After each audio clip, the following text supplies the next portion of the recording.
ఏంటంటే ఉక్రోషంతో మాట్లాడుతున్నాం మనం. ఆవేశం ఒక సంస్థ ఉక్రోషం, ఆవేశం కాదు. ఆవేశం అంటే ఎవరో ఏదో అన్నప్పుడు వస్తుంది. ఉక్రోషం ఏంటంటే నిన్ను ఎక్కిరిస్తున్నారు అందరూ, విజయం చూసుకో అని. దాంతో ఉడుక్కుంటున్నాం అనమాట. ఉడుక్కుంటా చెప్తున్నాం మనం, అట్ట కాదు ఇట్ట కాదు అన్నటువంటిది.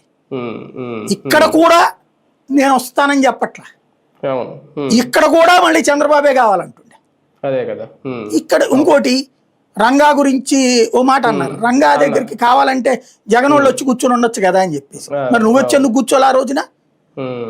నువ్వు కాపు సామాజిక వర్గం ఆల్టర్నేటివ్ అనే కదా మీ అన్న పార్టీ పెట్టింది. అలాంటి వాళ్ళు మీ ఇద్దరు ఎందుకు కూర్చోలా? చిరంజీవి ఒకప్పుడు ఇంకా నయం, ఆయన పేరేంటి, మన మీ కాకినాడ ఆయన మన అరెస్ట్ అయ్యేది ఇప్పుడు పేరు పద్మనాభం, ఆయనకి సంబంధించి ప్రాబ్లం వచ్చినప్పుడు వచ్చాడు చిరంజీవి, విమానం దిగాడు, కలవడానికి వచ్చాడు, ప్రభుత్వం వెనక్కి పంపించింది అన్నా ఉంది. మరి రంగా కోసం ఏం చేశారు వీళ్ళు? వంగవీటి రంగాని అనే హక్కు అధికారం ఎవరికి లేదు కాపుల విషయం. కాపులకి ఒక చైతన్యం తెచ్చిన ఏకైక మగాడు అతను.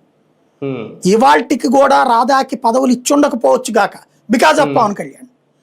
పవన్ కళ్యాణ్ ఫీల్ అవుతాడని వట్ల రాధాకి. అక్కడ కాపులకి సంబంధించినటువంటి ఇవాల్టికి కూడా కాపు కుటుంబాలు రంగా కుటుంబం వెళ్తే ఆప్యాయంగా హత్తుకుంటున్నాయి వంగవీటి రాధాని. గెలవకపోవచ్చు, అతను 2 సార్లు ఓడిపోయి ఉండొచ్చు.